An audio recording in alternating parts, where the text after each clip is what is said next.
Bortle here, back from the LCS event, LCS 9 of the online format. We have here the finalist deck list right here that Jesse Cotton used for the event, Drytons. Wow. And with me today is Jibriel. He is an LCS pro player, and he also topped the PPG as well. What's up, Jibriel?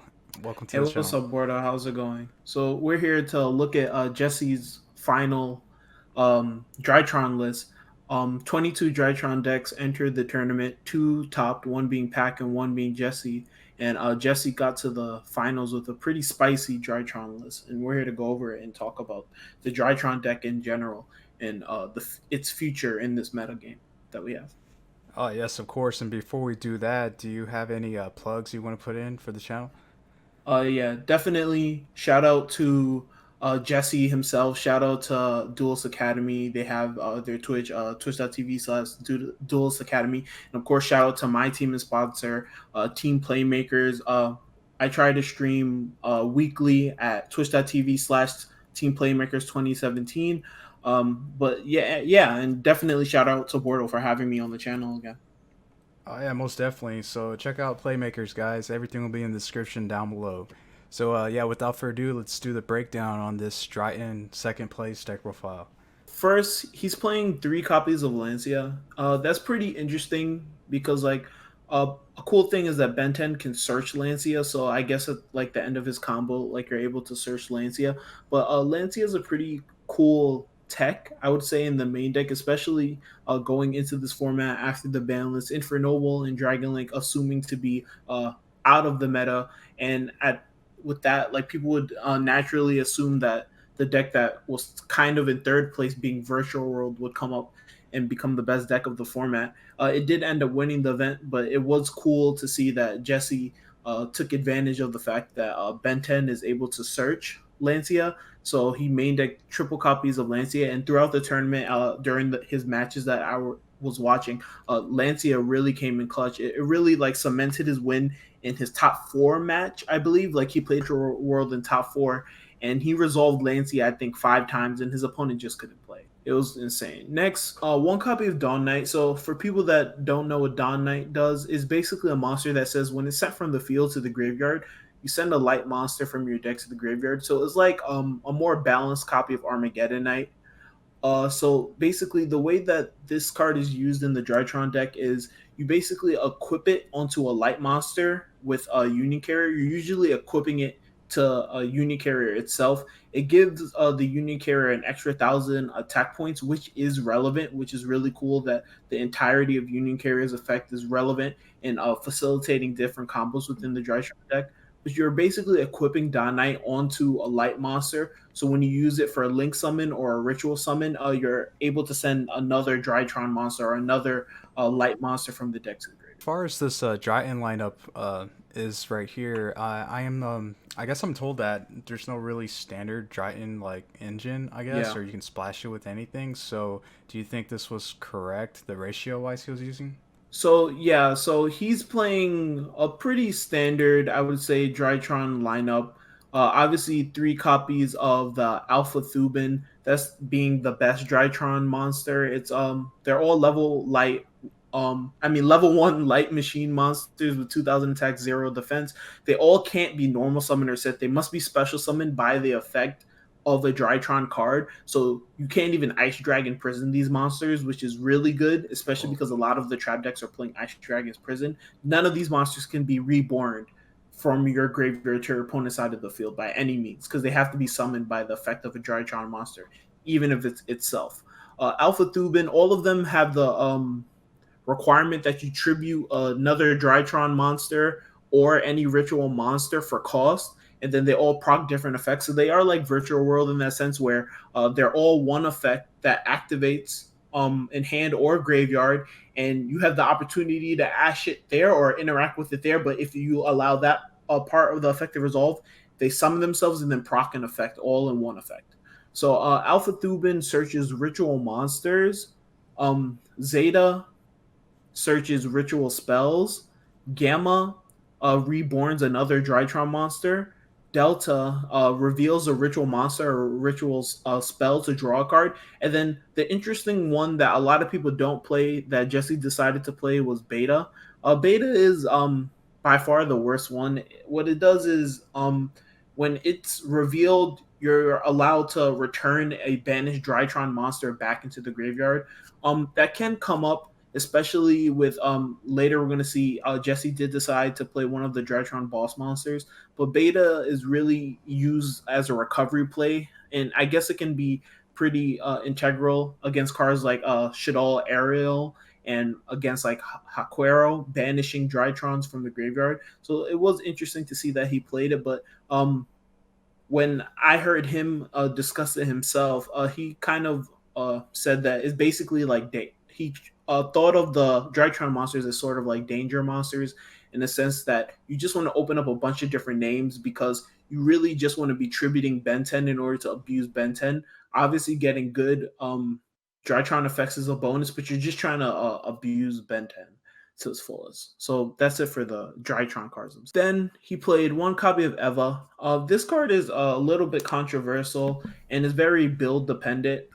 Depending on the type of build that you're going for, you're going to either play this card or not play this card. Uh, Obviously, we see that Jesse decided to go for a heavy fairy count. And what Eva does is when it's sent to the graveyard, you banish up to 2 fairy monsters from your graveyard, and then add 2 level 2 or lower fairies with different names from your deck to your hand. So the targets for this card are going to be Herald of Orange Light and Herald of Purple Light.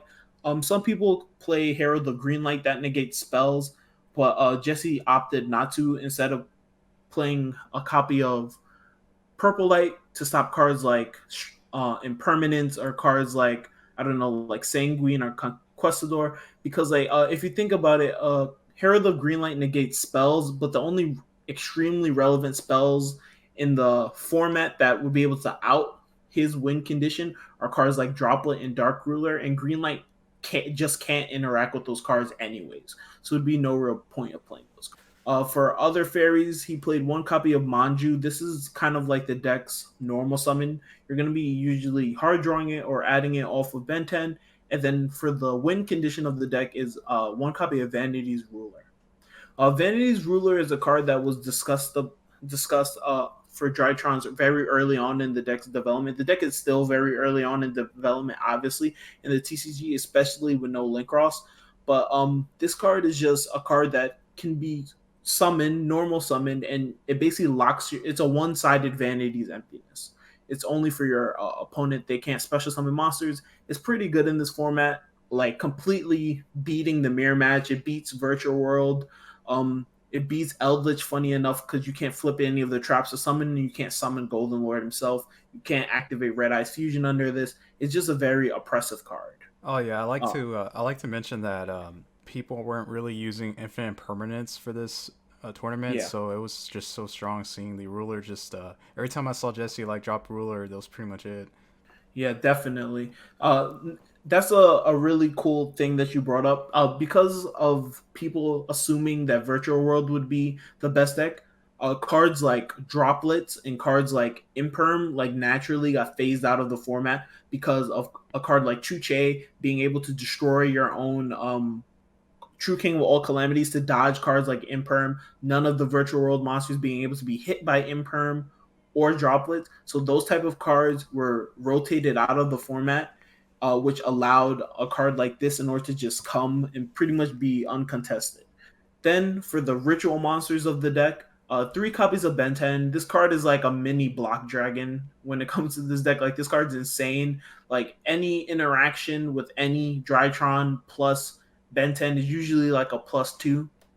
Like, and it's not once per turn. So Ben 10 just generates a lot of advantage and is pretty like oppressive once the deck really gets rolling. Just looping Ben 10, Ben 10, Ben 10, Ben 10, Ben 10. One copy of Natasha. Natasha is another Cyber Angel monster, and basically, Natasha's main purpose in the deck is to give the Ben 10s that you've cycled through in your graveyard an extra purpose. What Natasha says is basically, once per turn, you can banish a Cyber Angel monster from your graveyard to summon it back from your graveyard and take control of an opponent's monster. And it's a permanent take, and it doesn't negate the monster's effects, and the monster can still attack. So it's like a Widow Anchor from the graveyard, and it's not once per turn. Yeah, it's just an insane card. Like, if you saw like any of the not virtual, Drytron players this weekend, you would see that like if this card is ritual summoned and you send it to the graveyard, it's kind of like game over if your opponent has an established board, because you're basically going to be able to summon it 4 times and take 4 of your opponent's monsters and then link climb with their monsters into an access code OTK. So yeah, the card is very powerful, very powerful. Like before this weekend, it was like 10 cents. Now it's like a $5 card. And it's just a random super rare. So what about this boss monster right here? Yes. So the boss monster is a really cool card. That's like one of the cool parts about this deck. There is no true way to play the deck. A lot of versions of the deck do not play this card or the other boss monster, but this card is definitely, in my opinion, a card that should be considered.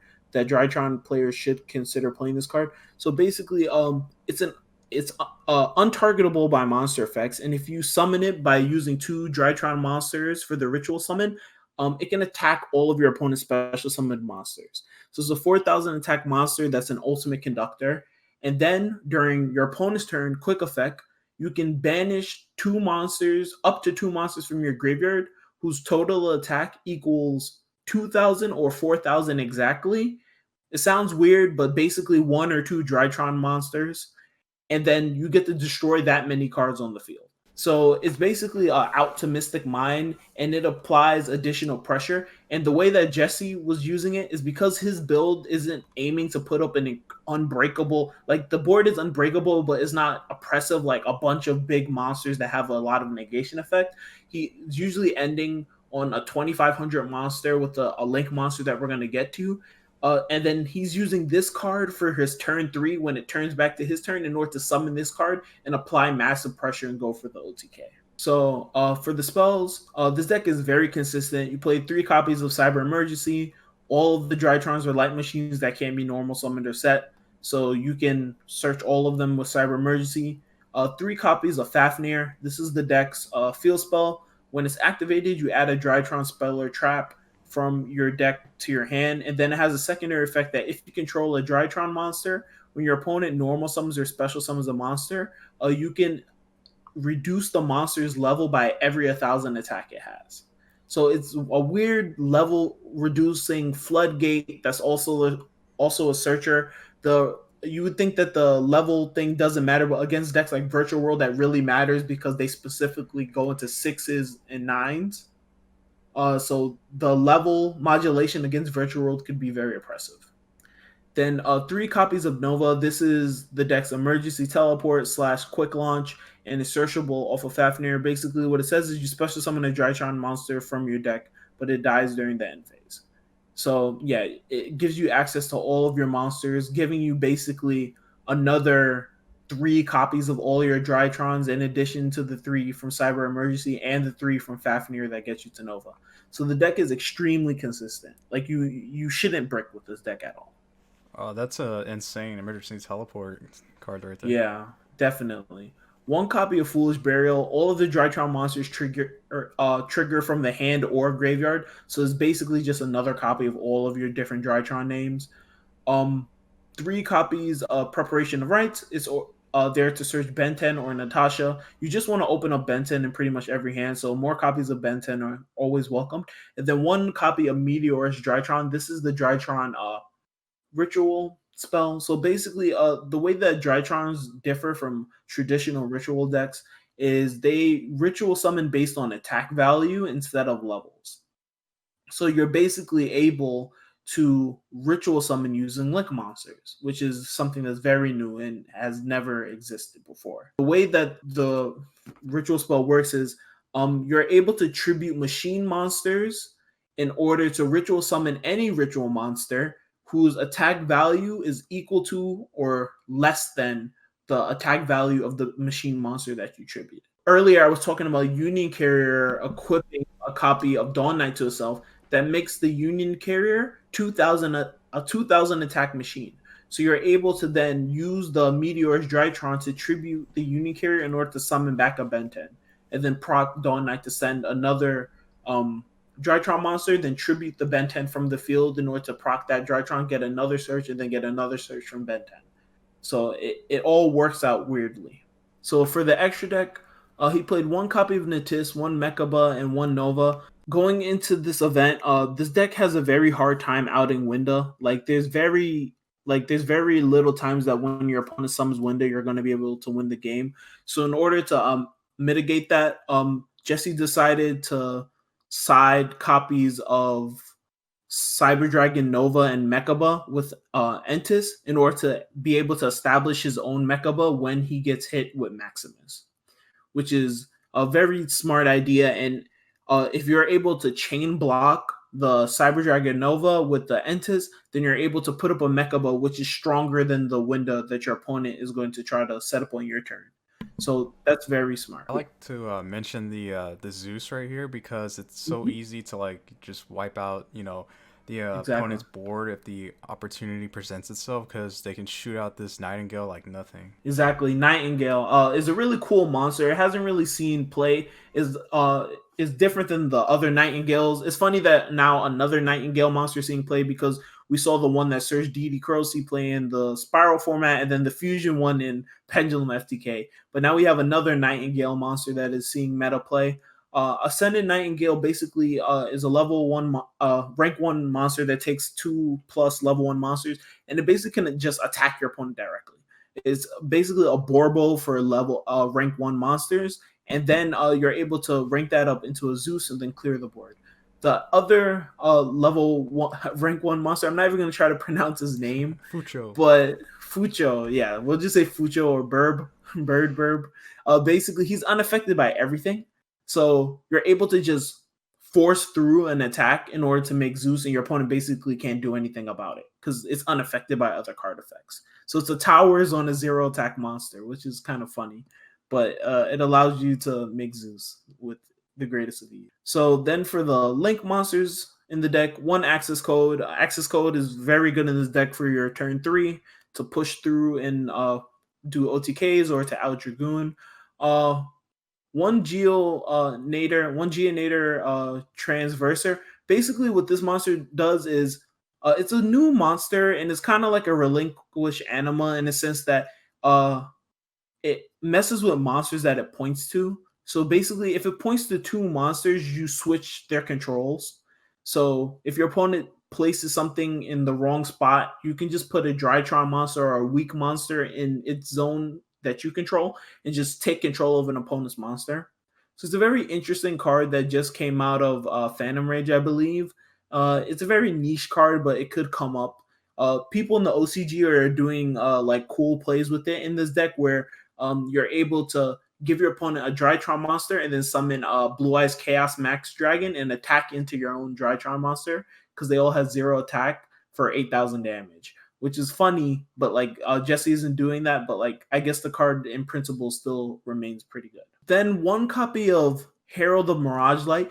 This is the most interesting card that Jesse was playing that I've never seen anyone else play this card ever, but it's really ingenious if you think about it. It takes 2 monsters with the same type and attribute except for tokens, so basically 2 Drytron monsters, and what it does is it negates spells and traps by sending Fairies. So it's basically a Herald of Green Light in the form of a Link monster. Jesse's end board is usually Vanity's Ruler plus Mirage Light and a level 1 monster in order to summon Link Karibo on your opponent's turn so they can't attack into the Mirage Light. So the Mirage Light is protecting the Vanity's Ruler from spells and traps and stopping your opponent from establishing Mystic Mine. The Vanity's Ruler is preventing your opponent from special summoning. And then if your opponent wants to clear the Mirage Light in order to like use their spells and traps in order to like stun you or like destroy the Vanity's Ruler, you have another level 1 monster on the board which is turning into a Link Karibo. So it's a very soft lock, but it just works. And then the thing about it is that on his turn 3, if he does pull off his full combo, which would end on that board, it's game next turn with the resources that the combo puts up, because you're usually going to end with a Thuban and a Gamma in the graveyard, which that is just on its own access code with the monsters that you have on board, which is game. one copy of Nightmare Cerberus, one copy of Nightmare Phoenix, and one copy of Nightmare Unicorn as the Nightmare monsters. They're just good generic link twos and one link three. They just are good for going second and clearing boards and link climbing into access code. Oh yeah. Then for the link ones, we have Link Karibo. Link Karibo is like funny enough mandatory in the deck because a lot of your combos start off with using Nova to summon out a Drytron and then linking it away into Link Karibo and then bringing it back by tributing a Benten out of your hand. So you have to play Link Karibo in this deck is mandatory 100%. And then one relinquished animal. All your Drytrons are level 1, so why not punish your opponent for misplacing a monster? And then copy of Union Carrier, another mandatory card that you have to play. It's it's a huge combo piece. Like some people even argue playing 2 copies of Union Carrier because it's that important. And so with Buster, that little Buster Whelp Dragon, whatever it is, got banned. We have the Dawn Knight making its debut with Union Yeah, Carrier. That's crazy. yeah. It's almost as if Union Carrier was the issue. Yeah.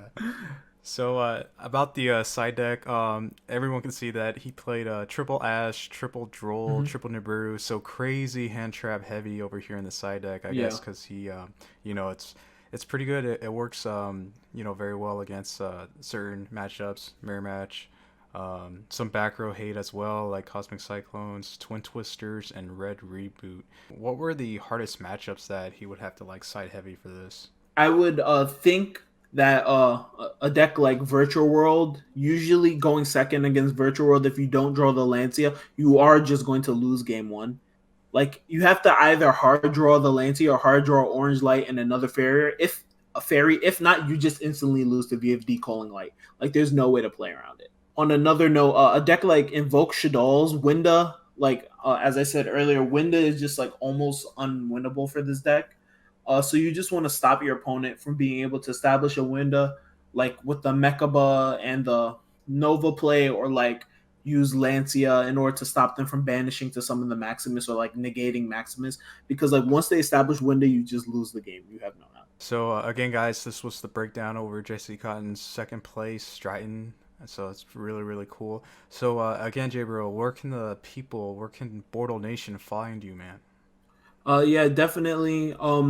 You can check me and my team out on twitch.tv/play Team Playmakers 2017. We try to stream every week, multiple times a week. We actually streamed last night. We were talking about post LCS 9, what we can expect from the meta going forward, and breaking down all of the top 16 lists. Actually, one of our players, William Candina, he basically played the same deck as Avery Foster, a person that you did a deck profile like yesterday on them, like they're friends, and then they basically played the same list. So like we were proud to have Will actually sneak his way into top 16, finishing fifth after Swiss, going 7-1 in the main event, and we're super proud of him for that. So again, guys, make sure to follow Jibriel, master of the online format, down in the description down below. Check out his Twitch.